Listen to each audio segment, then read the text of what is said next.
Olá, galerinha, tudo bem? Professor André. Bom, quem acompanhou minha live na semana passada, fiz uma live sobre racismo no Brasil, racismo à brasileira, e eu trabalhei com dois conceitos de Horácio Nogueira, que é um sociólogo muito importante, tá? Para que a gente possa entender o racismo brasileiro e entendê-lo comparando com o tipo de racismo que existe nos Estados Unidos. Vou colocar nesse vídeo aqui no meu canal um link aí na descrição com esse arquivo, né, que é um quadrinho que eu fiz comparando esses dois tipos de racismo que eu vou explicar agora aqui para vocês, tá? Segundo Horácio Nogueira, o que marca o nosso racismo é de tipo, ele é um racismo de marca, correto? Já nos Estados Unidos, nós temos um racismo de origem. Vamos ver como que eu montei esse quadrinho aqui para facilitar vocês compreenderem a diferença entre os dois racismos, correto?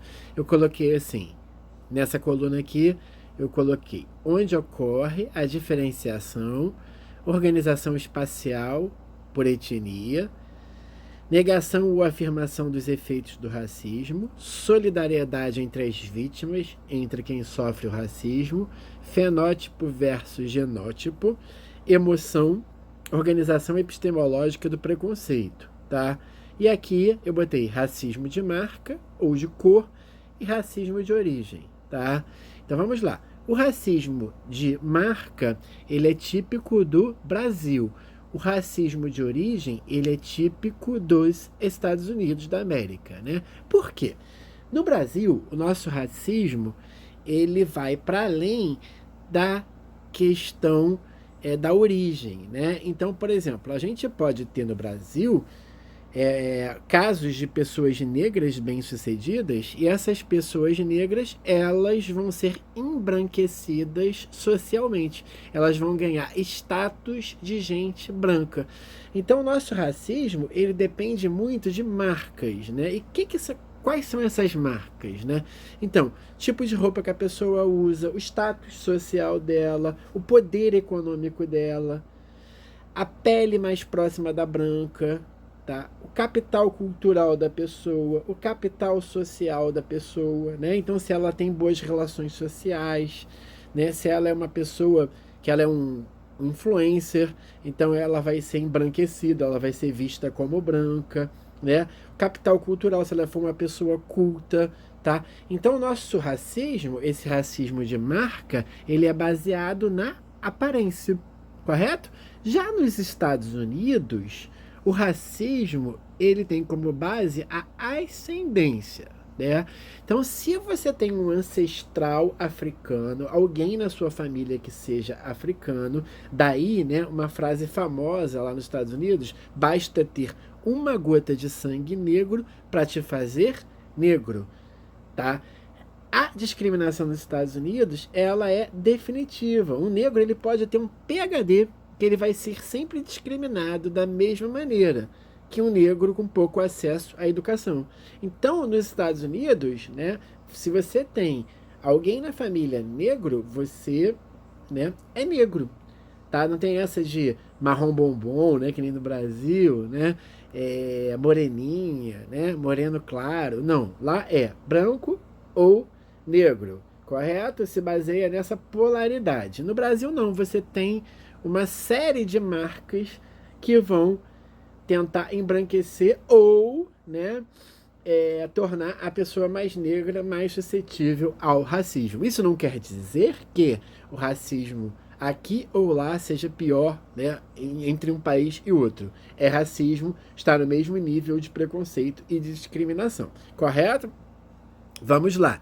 Como que é a organização espacial das etnias? Lembrando a vocês que a palavra raça não é mais usada, inclusive em alguns países ela é até proibida, certo?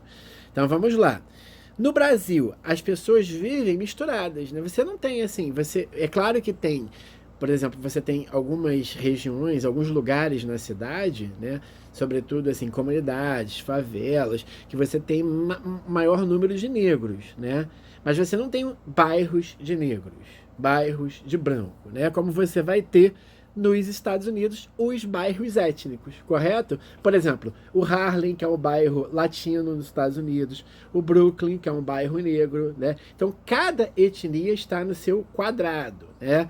As relações entre brancos e negros é marcada por tabus e muros quase intransponíveis. Um branco que se casa com um negro, né? Ele torna-se negro. Correto? No Brasil, não. Né? Coincidência maior de negros e mestiços nos lugares mais pobres, sim. Mas não há bairros, né, separados, bairros étnicos, correto? A relação entre negro e branco é possível e recorrente. Muito racista tem um amigo do peito negro, forma de diminuir a vergonha do racismo, né? Quem não conhece a velha desculpa, né, dos racistas no Brasil, né? Não, eu não sou racista não, inclusive eu tenho amigos negros, inclusive eu tenho um negro na família, né? É uma forma de eufemismo para diminuir a vergonha do racismo, que apesar do brasileiro ser racista, ele tem vergonha de ser racista, tá? Então vamos lá. A negação ou afirmação dos efeitos do racismo. Nos Estados Unidos, o racismo nunca é negado. Ele é afirmado e é visto como combustível para a luta. Como assim? Lá você vai ver, né, pessoas andando na rua com camisas 100% negro, 100% branco, né? Então, as rivalidades, as lutas, né, se dão nesse sentido de afirmar as identidades, correto?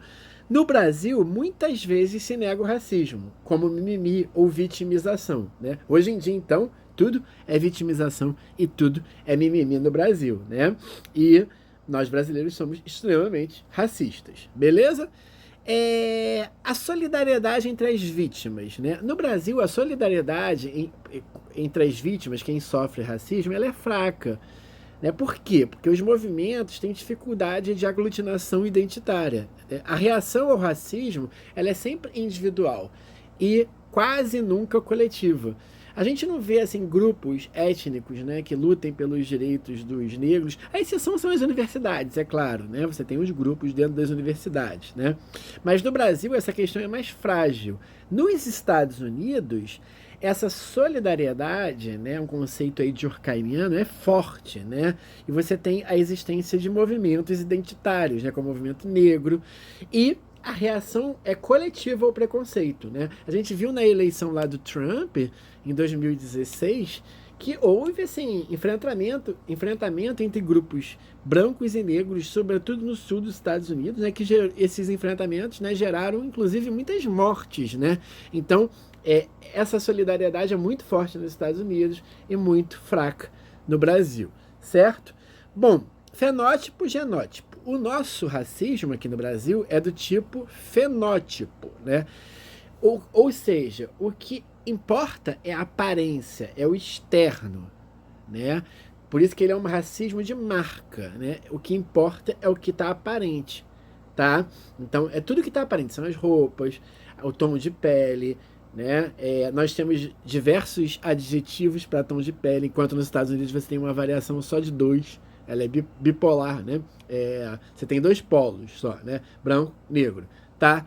Lá nos Estados Unidos o que importa é a origem, né? É o genótipo, tá? Importa mais do que o fenótipo, tá? A emoção, o preconceito, né, no Brasil, ele é estético. O negro é visto como feio.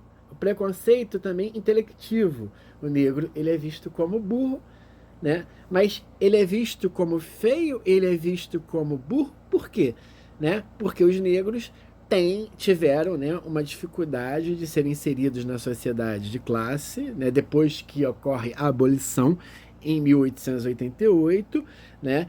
Então eles tiveram também dificuldade de entrar no sistema de escolarização e se manter no sistema de escolarização, tá? Então a gente explica o preconceito por uma questão que é um problema, um déficit da própria sociedade para com os negros, tá? Nos Estados Unidos, o preconceito ele é mais emocional e ele produz esses ódios entre grupos, tá? Então, gente, esse quadrinho ele serve para orientar vocês nessas discussões, né, que são muito comuns aparecer essa discussão, esse comparativo entre o racismo do Brasil e o racismo dos Estados Unidos, né? É... E aqui embaixo eu boto a referência, né, do Horaci Nogueira, né, do livro dele, que é o Preconceito de Marcas, Relações Raciais em Itapetininga. Ele vai estudar isso nos anos 50, na cidade de Itapetininga. Ele vai estudar o racismo brasileiro lá, né, e vai criar esse modelo para diferenciar o racismo no Brasil e o racismo nos Estados Unidos. Esse vídeo não serve para que a gente diminua o racismo brasileiro, nem que diminua o racismo americano, né? Não é um comparativo de intensidade, até porque isso não dá para fazer sociologicamente falando, tá? Mas sim para a gente comparar tipos de racismo diferentes e que são, né, e que causam danos para ambas as populações negras, tanto do Brasil quanto dos Estados Unidos. Tá bom, galera? Grande abraço, saudade de todos nesse período de coronavírus. Um grande abraço, se cuidem.